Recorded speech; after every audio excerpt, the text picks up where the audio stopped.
The dog started barking just after midnight, a deep warning bark that rolled through the Montana Valley like thunder. Colton Sterling rose from his bed, grabbed his cold peacemaker, and moved through the dark hall with the calm of a man born ready for trouble. He expected a wolf or a thief. What he found instead was a woman collapsed on his porch, soaked in rain, bleeding, and clutching a canvas bag like her life depended on it. He stepped closer, lowering his gun. She was thin, dangerously light when he scooped her into his arms, mud dripping from her tattered dress. Lightning flashed as he carried her inside. Her hair was plastered to her face, her skin pale from cold, but what struck him most was the grip she had on that bag. Even unconscious, she held it with the stubbornness of someone who'd fought her whole life. As he laid her on the leather sofa near the fireplace, her eyes slowly opened. They weren't soft, begging eyes like the women who traveled miles to marry him. These eyes were sharp, wild, and terrified. She scrambled backward, reaching for a knife hidden under her skirt. Colton raised both hands. "You're safe," he said. "You're at the Bar S Ranch." She looked around the room. The chandelier, the bearskin rug, the polished wood. Most women looked at those things with hunger. She looked at them with panic. "I can't stay here," she rasped. "You can barely stand," Colton said. "I don't want your charity," she snapped. "I'll pay you. I can cook. I can clean. I can work. Just don't ask where I came from." Her voice cracked. Her hands trembled. Her fear wasn't of him. It was of whoever she'd left behind. "Name?" Colton asked. "Mary," she said after a pause. "Just Mary." "Fine," he said, "but you're bleeding on my rug." She looked down and saw the dark stain spreading along her side. She didn't even flinch. It was the first clue she wasn't ordinary. Colton pointed upstairs. "Guest room. You're staying there tonight. When the storm is gone, we'll talk about stalls and cooking." She hesitated, then nodded. For a moment he thought she might collapse again, but she forced herself upright and followed him. What he didn't know was that the moment she stepped into his house, his life changed forever. 3 days earlier, Colton had stood on this same porch with a cigar in his hand, watching a dust cloud rise on the long road from Billings. Another carriage. Another wealthy suitor. Another woman trying to marry the king of Montana. At 32, Colton owned 40,000 acres along the Yellowstone River. His cattle empire made newspapers on both coasts. Everywhere he went, women stared at him like he was made of gold. They traveled in silk dresses, smelling of perfume and ambition. They called him handsome. They called him mysterious. They called him the richest bachelor in the territory. He called them liars. Not one of them wanted him. They wanted the ranch. Dutch, his old foreman, stood beside him that afternoon. "Telegraph says the lady coming today is Miss Clementine Vanderwall," Dutch said. "Her daddy owns half the steel in Pittsburgh." Colton didn't blink. "Send her back." "She came 3,000 miles, Dutch muttered. "Least you could do is offer her lemonade." "I run a ranch, not a hotel," Colton said. The carriage rolled up. The driver opened the door. A woman stepped out, drowning in blue silk and lavender perfume.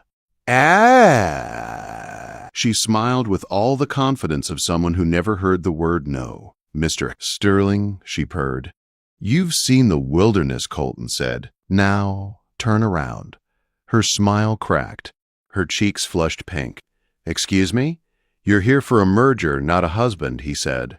"Driver, take her back to the station." She gasped. "Do you know who I am? You're the 23rd woman this year to waste my time." He didn't stay to watch her sputter or cry. He was used to it. They came. They begged. They cried. They left. He thought the day was over. He didn't know a storm was coming, one that had nothing to do with rain. By the third morning after the mysterious woman arrived, Colton expected her to rest, maybe demand tea and comfort like the others. Instead, Dutch found her scrubbing pots in the kitchen at 4 in the morning. By noon, she was reorganizing the pantry. By evening, she was in the yard chopping wood with perfect form. Colton watched her through his study window. She worked harder than half his men. She flinched whenever a rider passed. She hid when a stranger approached. Not a criminal, he thought. Not swagger. Fear. Someone was hunting her. He walked out to her. She didn't hear him over the thud of the axe. When she turned, she lifted it defensively before lowering it again. "I'm paying for my room," she said breathlessly. "I told you I don't need payment, and I told you I don't take charity." They stood toe to toe, breathing hard. Her eyes blazed. She didn't care about his money. She didn't care about his land. She didn't even seem impressed by his name. It was the first time in years a woman hadn't tried to charm him. It shook him to his core. "Fine," he said. "If you want to work, the cook quit last week. $5 a week. Room and board. But you eat with me." She hesitated. "I eat in the kitchen." "No," he said. "At my table. That's the deal." She reluctantly agreed. That night, as she sat across from him at the long mahogany table, her hands trembling slightly as she cut her food, Colton saw the truth in her eyes. She wasn't running from poverty. She was running from a man. And whoever he was, he'd nearly destroyed her. The fire crackled in the long dining room, as Abigail, still pretending to be merry, kept her eyes lowered. Colton watched her carefully, noticing the way she kept one hand close to the canvas bag she'd brought with her. He noticed the way she flinched when a floorboard creaked, the way she never put her back to a window. She wasn't a servant. She wasn't a traveler. She was a woman who had lived through something that would make most people crumble. "Where are you from?" Colton asked, cutting his steak. She paused. "Somewhere else." "So you're running." "I said I wasn't a criminal." "I didn't say you were." Her fork slipped from her hands. Her shoulders tightened. "I don't want trouble," she whispered. "I just want to earn my keep." Colton leaned forward. "You don't fool me. I know men, and I know fear. Whoever hurt you, he's still close, isn't he?" She shot up from the table. "Thank you for the meal. I'll clear the plates." "Sit down," Colton said, his voice deep. "I'm your employee, not your prisoner. You're a woman alone in Montana territory with a bullet graze and a fake name," he said. "Tell me what happened." Her eyes filled with tears before she could stop them. "If he finds me," she whispered, "he'll burn your ranch to the ground just to spite me." "Who?" Colton asked. She shook her head, fear choking her voice. "My husband." The word hit him like a punch. She stared into the fire, trembling. "He has money, men, power, judges in his pocket. If he knows I'm here—" Colton didn't let her finish. "He'll have to get through me first." For the first time, she looked at him with something other than fear, trust. Over the next few days, she became part of the ranch without even meaning to. She cooked without being asked, chopped wood before the men woke, scrubbed the floors, swept the barns, and helped the hands mend fences. The ranch hands adored her. They called her Miss Mary, even though Colton knew that wasn't her name. She laughed with them sometimes, small, fragile laughs, but each time hoofbeats sounded from the road, she froze like prey waiting for the hunter. Colton felt a protectiveness he hadn't felt in years. He didn't understand it. He didn't want to understand it. But it was there every time she walked by. Then, on the 7th day, everything changed. Colton was in town to pick up supplies. He stepped into the general store and froze. A fresh poster was on the wall. A missing woman. A reward offered by her loving husband. A pencil sketch of Mary. Except the name below wasn't Mary. It was Abigail Rock, wife of Jebediah Rock, a man who owned more judges than cattle. Colton ripped the poster off the wall. His jaw clenched so tight it hurt. The shopkeeper swallowed hard. "Trouble, Mr. Sterling?" "No," Colton said. "Just trash." He stuffed the poster into his coat and rode home fast. Abigail was in the corral breaking a Mustang when he arrived. Dust swirled around her, her hair loose, her face streaked with sweat and dirt. She looked free for the first time since she'd arrived. Colton rode straight toward her. She saw his expression, and her smile disappeared. She slid off the horse. "What did you find?" she asked, her voice shaking. He didn't speak. He pulled the crumpled poster from his coat and held it out. Her breath left her body in one shattered gasp. She stared at the sketch. at her real name, at the lies printed beneath it about hysteria and delusions. "It's all lies," Abigail whispered. "I'm not crazy. I ran because he owns everything. Sheriff, judges, Pinkertons. I thought if you knew who he was, you'd send me back like everyone else did." "I'm not everyone else," Colton said. She broke. Tears spilled down her cheeks, silent and desperate. She turned away, running for the house, but Colton caught her arm gently. "Let me go!" she cried. "He'll destroy you!" "Let him try." She froze, staring at him. "I don't run from men like him," Colton said, "and you're not running anymore." Her lips trembled. "He's coming, Colton. He'll find me." Colton brushed her hair back, his touch softer than he intended. "Then we'll be ready." That night, Colton gathered his men in the study. "The woman staying with us is Jebediah Rock's wife," Colton said. "He's coming. He's bringing hired guns." Dutch let out a long whistle. "Heard of him. Railroad money. Ruthless as they come. No shame if any man wants to ride out," Colton said. Not one man moved. They all stayed. The ranch turned into a fortress. Rifles in the windows, scouts on the hills, ammo stacked beside every doorway. Abigail helped pack cartridges. Her hands trembled, but her jaw was set. She wasn't running, not this time. 3 days later, dust rose on the horizon. 12 riders, a black carriage. Jebediah Rock himself stepped out, dressed in a perfect gray suit, looking at Colton like he was a piece of cattle to be bought. "I'm here for my wife," Rock said calmly. "She's not going anywhere," Colton answered. "I'll pay you," Rock said. 5,000. Keep your money." Rock's smile finally cracked. "This cowboy fantasy ends today. Abigail, come out to your husband." The door opened. Abigail walked out with a Winchester rifle in her hands. She stood beside Colton.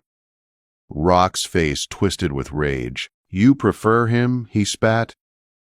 "This filthy rancher?" Abigail lifted the rifle. Her voice was steady. "I prefer a man." Rock lunged. His men reached for their guns. But Colton didn't step back. He stepped forward. "You cross that fence," he said, "and we're done talking." The standoff hung in the air like lightning before it strikes. And in that moment, Colton realized something. He wasn't just protecting Abigail. He loved her. For 3 long seconds, no one in the valley breathed. The wind rushed across the Yellowstone grass and rattled the fence posts while the 2 men stared each other down. Jebediah Rock stood stiff and furious, his polished boots spotless in the dirt. Colton Sterling stood with his Winchester resting in one hand, his jaw tight, the whole weight of the ranch behind him. Rock was the first to step back. He saw the glint of rifles in the barn loft. He saw the silhouettes of men watching from the ridge. He saw Abigail, his wife, his possession, standing beside another man with fire in her eyes. He wasn't winning today, but men like Jebediah Rock didn't need bullets to ruin lives. "I will bankrupt you," Rock hissed. "I will starve this ranch until you beg me to take her back." Then he turned, climbed into his carriage, and was gone. Colton didn't bother picking up the bag of gold Rock had thrown at his feet. He just muttered, "War's here." It began quietly. No gunshots, no explosions, just doors closing in their faces. The bank refused Colton's loan. The general store suddenly had no flour, no coffee, no nails. The blacksmith didn't have time to shoe their horses. Rose's men lingered in town, watching, waiting, spreading threats like wildfire. The Bar S Ranch wasn't under siege by soldiers, but by money. Abigail saw the effect immediately. Men became restless. Supplies ran low. Every rider from town returned with tension in their shoulders. One night she found Colton in the barn, sitting alone on a hay bale with his head down. It startled her. Colton Sterling was not a man who looked defeated. "I should go," she whispered. "If I leave, he'll stop." Colton lifted his head slowly, his eyes dark with something deeper than anger. "You think I'd let you walk back to that monster? You're losing everything," she said. "The ranch, your men, Your peace. He stood and walked to her, gripping her shoulders gently but firmly. I spent a decade building fences, cattle lines, and a name that people feared, he said softly. But none of it meant a damn thing until the night you crawled on my porch. Her breath caught. You're not going anywhere, he said. Not now. Not ever. His kiss came suddenly, rough at first, desperate, like he'd been holding it in for years. Then gentle. Abigail clung to him, her hands trembling against his shirt. For the first time in her life, a man wasn't holding her down. He was holding her up. Before dawn the next morning, Colton gathered 20 ranch hands in the bunkhouse. Rock cut us off from the railroad in Billings, he said, but he doesn't own the line in Casper. If we get the herd there, we survive. Dutch scratched his beard. Boss, that's 200 miles, and Rowe's men will try to stop us, Colton added. This isn't a cattle drive. It's a fight. Every man nodded. Abigail stepped forward wearing a borrowed hat, pants tucked into boots, and a bandolier across her chest. I'm coming, she said. Abigail, you ride, I ride, she said firmly. If I stay here, Rowe will just burn the ranch down. Colton stared at her, then nodded. Saddle up. The cattle drive was hell. Dust storms, all sleepless nights. Harassment from riders on distant ridges. Gunshots in the dark. Men shouted warnings while the herd stirred restlessly. On the fourth night, an explosion lit the sky with a thunderous crack.